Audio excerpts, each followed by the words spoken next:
سلام بچه‌ها، امیدوارم حالتون عالی باشه. توی این ویدیو میخوایم ثابت کنیم که مجموع زوایای داخلی هر مثلث 180 درجه است. ببینید یه مثلثی مثل A و B و C رو در نظر بگیریم. میخوایم ثابت کنیم، یعنی حکم مسئله به ما میگه که ثابت کنین زاویه A به اضافه زاویه B به اضافه زاویه C میشه 180 درجه. از طرفی فرض مثلا هم این هست که A و B و C مثلث هست. خب میایم از قضیه خطوط موازی و مورب کمک میگیریم.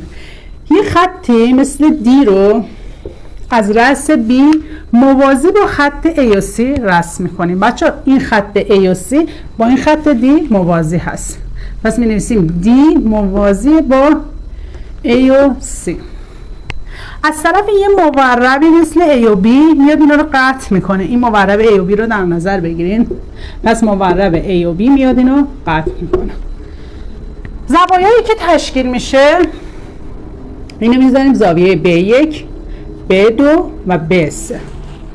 تو قضیه خطوط موازی و مورب میدونیم که اگه یه خطی مثل A و B مورب بیاد دو تا خط موازی رو قطع کنه، این زاویه B1 با زاویه A برابره.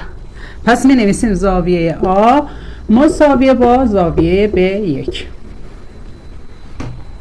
از طرفی دوباره این دفعه این خط مورب میاد این خطوط موازی را قطع میکنه، یعنی خط D ما با AC موازی هست. این دفعه موربمون چی هست؟ B3. مورب B3 میاد قطعش میکنه. پس زاویه C ما بچه با زاویه B3 برابره. پس زاویه C مساوی با زاویه B3. از طرفی B1 B2 B3 جمعشون 180 درجه است دیگه، این نیم صفحه رو تشکیل داده. پس می نویسیم B1 به اضافه B2 به اضافه B3 مساوی با 180 درجه.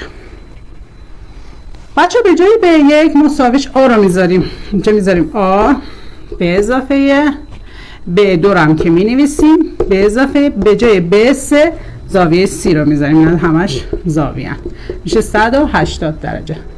بچه زاویه آی ما که اینه، زاویه سی مون هم که اینه، B2 مون هم اینه. پس شد زاویه های داخلی مثلث. جمع زوایای داخلی مثلث شد 180 درجه و به همین راحتی